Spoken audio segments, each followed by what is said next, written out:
Nuestro primer invitado de hoy es la ministra de Gobierno, Mónica Palencia. Bienvenida a Punto de Orden. Le saluda Juan Javier Benedetti. Entiendo, señora ministra, que el Plan Fénix no plantea declararle la guerra solo a la delincuencia, sino también a la pobreza. El presidente Noboa ha asegurado que el Plan Fénix está en marcha. ¿Cuándo, dónde y cómo fue activado? Bienvenida. Muchísimas gracias, muy gentil. Gracias por recibirme en este gran noticiero Punto de Orden y en esa prestigiosa radio que usted preside. Efectivamente, el Plan Fénix tiene una propuesta de lucha también en el aspecto económico. Nosotros sabemos perfectamente que una de las principales causas de la delincuencia es la pobreza, el desempleo y la falta de oportunidades para nuestros jóvenes. Es por ello que la ley económica urgente se convirtió en el primer y fundamental pilar para hacer lo que estamos haciendo, que es combatir la delincuencia. ¿Dónde fue activado? Nosotros tenemos activados ya operativos Fénix en 18 puntos del país. Son 18 zonas calientes, cada una con una intervención de carácter diferente, y ya estamos empezando a ver los primeros logros. Si me permite compartir, por ejemplo, en Machala hemos reducido de 2.8 homicidios a 0.5 en los porcentajes, 20.5 en Durán, logramos estar en 13.7. Otras zonas aún no logramos esos resultados, pero ante todo, en el Plan Fénix hay los operativos Fénix que parten de lo que se llama un bloque de seguridad. En este bloque de seguridad, bajo el liderazgo del presidente de la República, estamos articulando acciones, tanto Policía Nacional como Fuerzas Armadas. Es la salida conjunta de Fuerzas Armadas y Policía Nacional a tomarnos las calles. Pero estamos en este momento trabajando específicamente en 4 provincias, aquellas que nos están dando mayor problema delictivo, que son Los Ríos, Guayas, Esmeraldas y Manabí. Señora ministra, usted se reunió hace poco con el alcalde Aquiles Álvarez para hablar sobre la inseguridad que reina en la ciudad. ¿Cuál es el compromiso del gobierno con Guayaquil concretamente? Concretamente, vamos a trabajar en este momento en un plan articulado por la seguridad de Guayaquil. ¿Se me escucha? Correcto, sí, adelante. Sí, estamos trabajando. Afortunadamente, el alcalde Aquiles Álvarez ha sido totalmente receptivo y creo que quien le habla a nombre del gobierno también ha sido totalmente receptiva y somos personas de ejecución. En este momento estamos ya trabajando en mesas técnicas por la seguridad, en donde desde el Ministerio del Interior, junto con la Alcaldía de Guayaquil y los militares y la policía, más otros sectores de la sociedad civil, se está trabajando por intervenir en concreto, planificar para intervenir en concreto ciertas zonas de Guayaquil. Con independencia de ello, sigue caminando el bloque de seguridad. Esto es, estamos queriendo potenciar todas las cosas buenas que ya tiene la alcaldía de Guayaquil en materia de tecnología, más las cosas buenas que vamos teniendo con la experiencia lograda desde Fuerzas Armadas, desde Policía Nacional, con la participación activa del gobernador del Guayas y de muchas fuerzas vivas que solo se han sumado en aras de poder trabajar en contra de esta delincuencia que nos azota. Señora ministra, según el alcalde Álvarez, el municipio está invirtiendo buena parte de sus recursos en seguridad. ¿El gobierno va a darle una mano? Estamos nosotros trabajando de la mano con él. Por supuesto que sí, él tiene un compromiso en una zona que vamos a trabajar como una zona ejemplo. Vamos a rescatar primero una zona específica. Él dijo que quería que yo diera el anuncio. Yo me reservo ese anuncio hasta que tengamos una serie de condiciones específicas para el trabajo seguro de nuestra Policía Nacional. Buenos días, señora ministra, querida Mónica. Un gusto poder estar contigo. Te saluda Carlos de Tomaso. Decía yo ayer en un artículo del diario El Universo que este es tiempo de patriotas, que el país necesita de patriotas y creo que tú eres uno de esos ejemplos de entregar este espacio, de este periodo de tiempo, de vida, estos meses, este año y medio, para tratar de obtener una patria mejor y pues los mejores éxitos, Mónica. Yo quería preguntar algo específico sobre el Plan Fénix. El Plan Fénix, como yo lo entiendo, a lo mejor no estoy en lo correcto, no es que es un libro que tiene índice, capítulos, sino que es la suma de una serie de políticas en distintas áreas que tienen que ver con la seguridad y la implementación de esas políticas. ¿Estoy en lo correcto o sí hay un plan escrito con índice de tipo libro? Querido Carlos, el plan escrito con índice tipo libro también lo tenemos, pero tenemos muy acertadamente, tú dices, la suma de una serie de políticas. Pero se compone no solo de políticas, son políticas, planes específicos y operativos específicos, operativos que también hemos llamado operativos Fénix. Esto es un plan ambicioso, ¿por qué? Porque tiene la fase de prevención, que la estamos trabajando durísimo, la fase de prevención, incluso de la mano del Ministerio de Educación, del Ministerio de Cultura, para irradiar todo con la cultura de la legalidad. Tenemos una fase de contención que desafortunadamente, y eso sí lo digo con todas sus letras, desafortunadamente ese periodo esencial no se hizo nada por el país. Es algo que en lo personal me pone mal, porque creció muchísimo la delincuencia organizada y tenemos la etapa de reacción. No es que es una tras otra, esto es un trabajo simultáneo. En la etapa de reacción están actuando los bloques de seguridad con los operativos, Fuerzas Armadas y Policía Nacional. Y yo te agradezco, Carlos, ese reconocimiento que haces a lo que significa en la historia de vida de una persona que nunca ha estado metida en política, meterse en esto, a tratarlo, no solo de entenderlo, de vivir un espacio de la personal inseguridad y también de tratar de asimilar a veces la agresión ciudadana, que por su desesperación, que también le entiendo, y que lo digo con todo el amor del mundo, le lanza a uno todas las historias del pasado queriendo resultados de un día para otro. Estamos en una crisis económica, pero estamos luchando tanto por el tema económico como por el tema de seguridad, a conciencia, y lo digo a conciencia porque estamos trabajando por esa reacción. De hecho, ayer el presidente nos decía, no quiero un solo militar en los cuarteles. Hemos luchado por la transformación del artículo 158 constitucional, pero también somos personas del mundo del derecho, como lo eres tú. Y también queremos que las cosas se hagan de una manera correcta en lo jurídico. Y entonces tenemos el tema de que no puedo llegar y patear la puerta y hacer un allanamiento si no tengo una orden, si no tengo una investigación bien articulada para poder sacar a la persona que ha delinquido. Esto es complejo.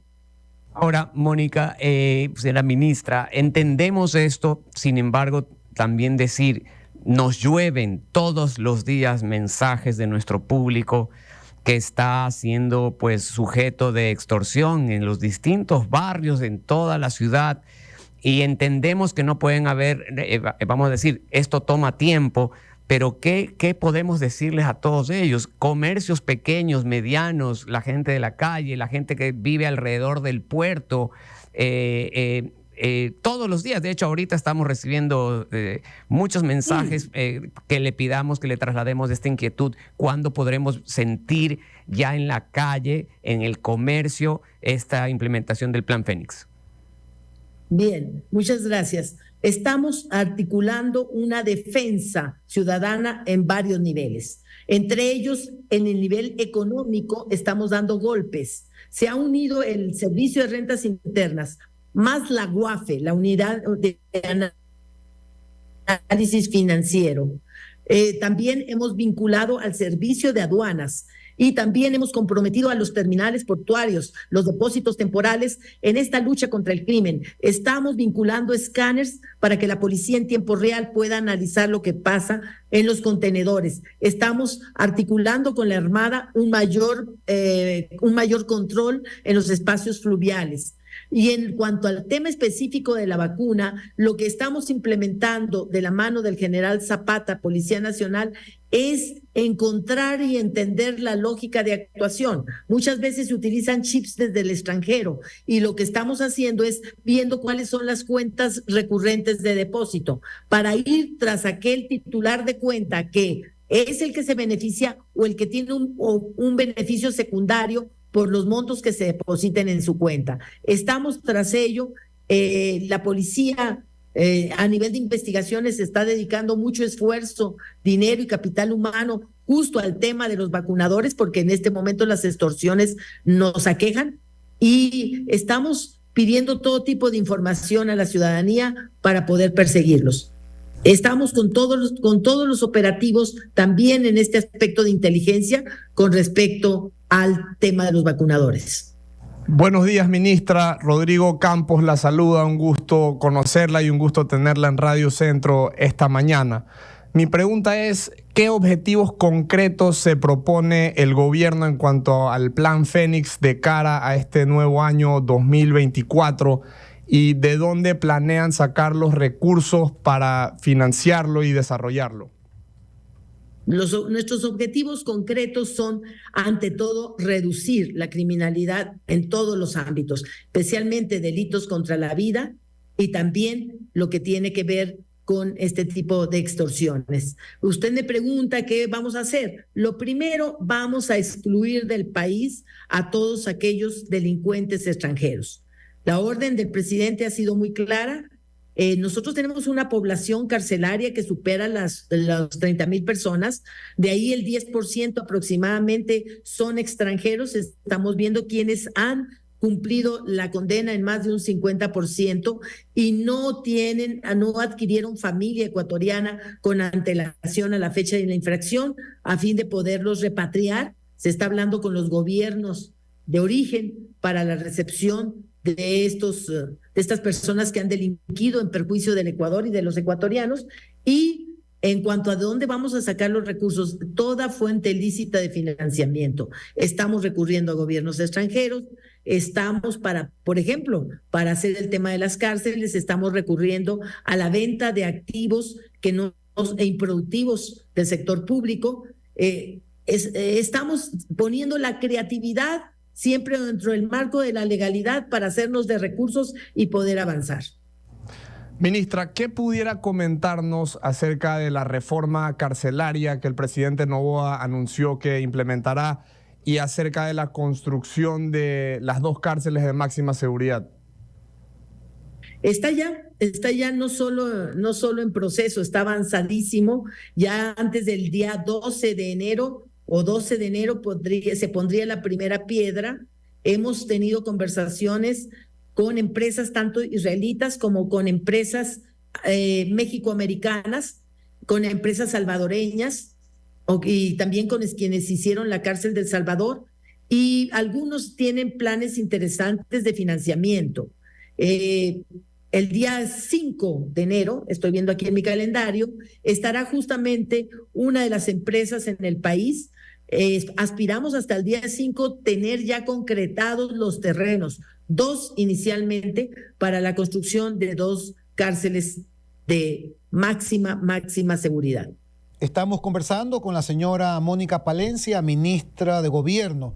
Señora ministra, el presidente ha confirmado que convocará un plebiscito. ¿Cuáles serán los ejes principales de esta nueva consulta popular? Bueno, uno de los ejes principales, sin lugar a dudas, será el tema de la seguridad.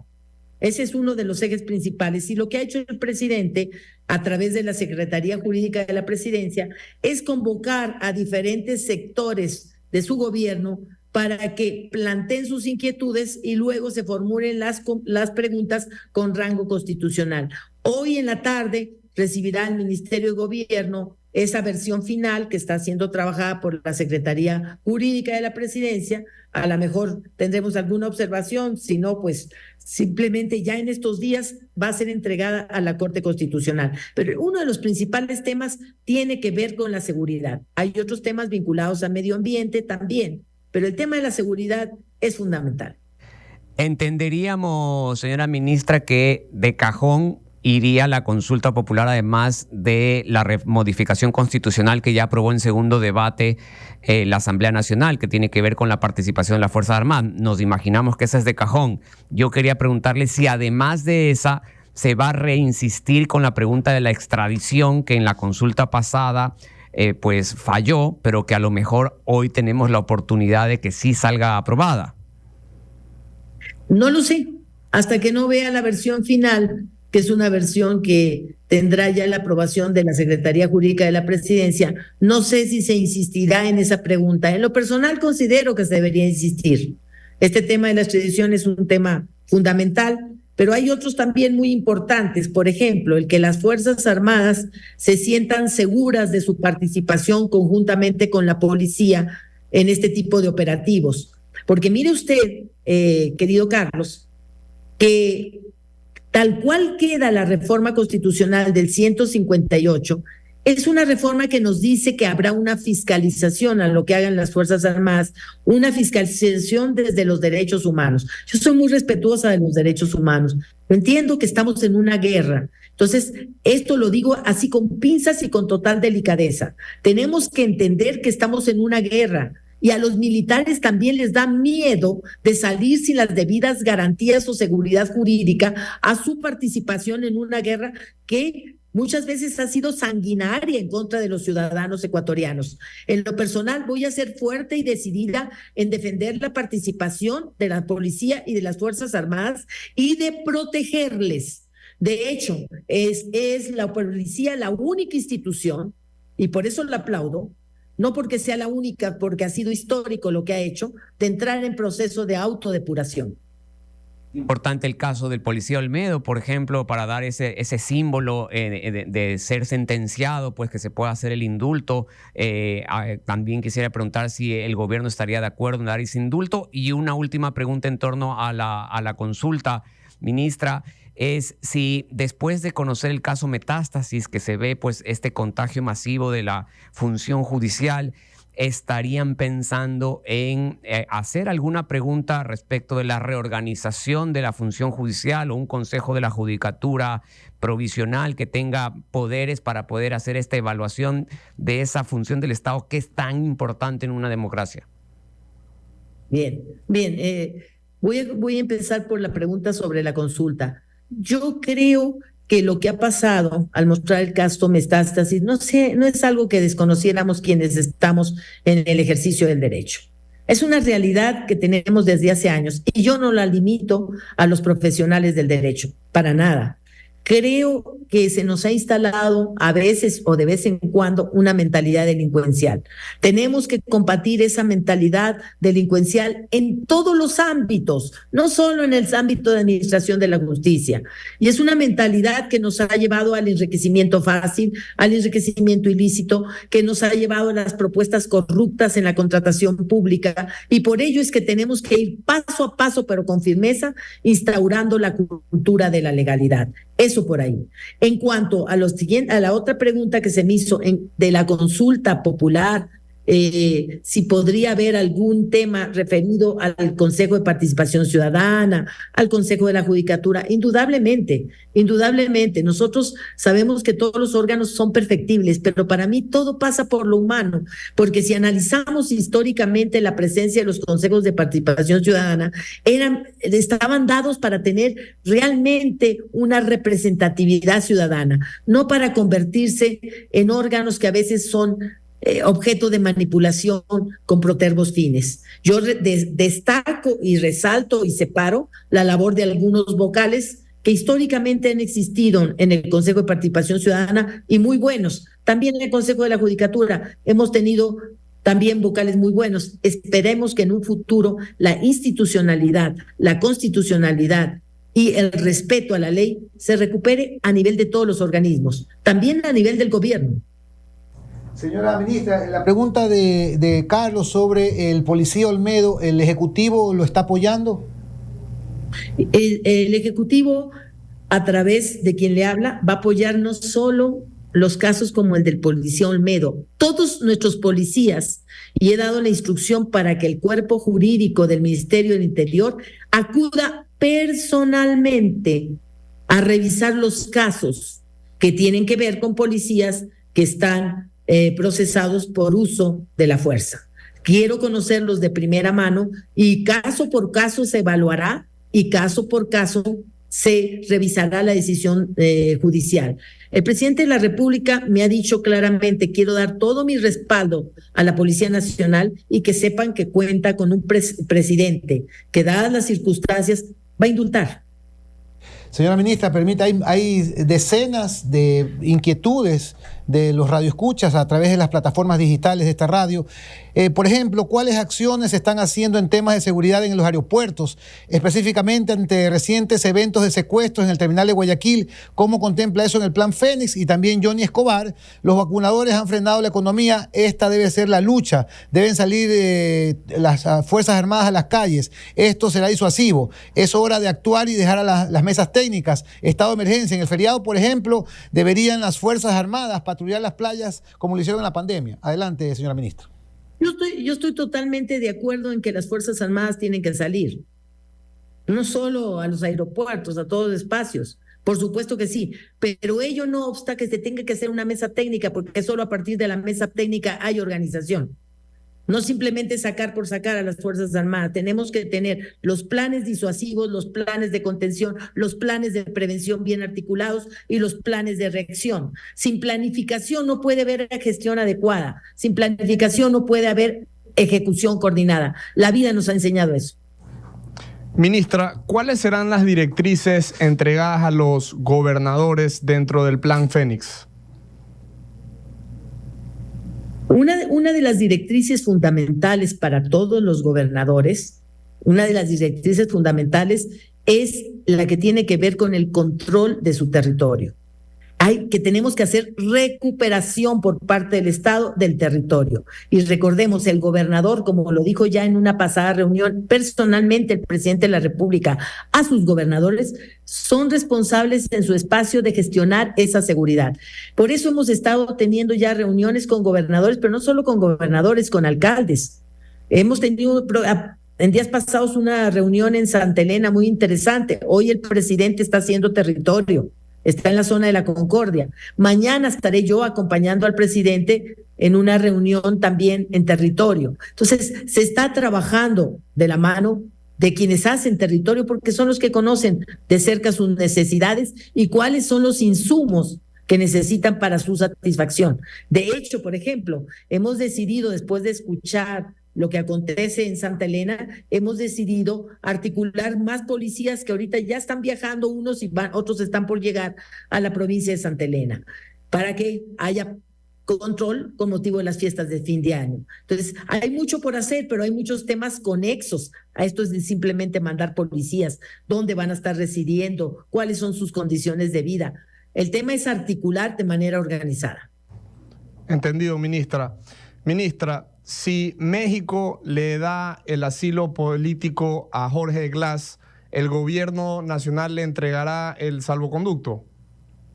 Primero quiero aclarar que dudo mucho que México le dé el asilo político, porque la Convención sobre Asilo es muy clara y los actos cometidos, que lo digo a base de sentencias condenatorias ejecutoriadas por el señor Jorge Glass, son actos de delincuencia común, no son delitos políticos. Él no es un perseguido político.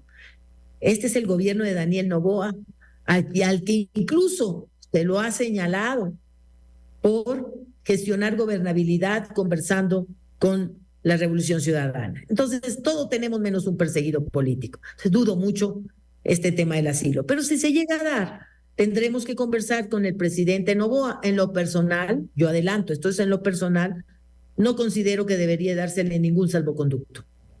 Señora, pero es decisión. Señora ministra, según el gobierno, el acuerdo con el correísmo tiene fronteras. ¿Están bien definidos los límites que no se deben cruzar? Claro, por supuesto. Si no fuera así, yo no estaría en este gobierno. Se ha dicho no a la impunidad. Conozco a Daniel Noboa Sin y creo en él. Y él es muy firme en sus convicciones y es muy firme en sus decisiones y en sus acciones. Ningún acuerdo pasa por pactar impunidad.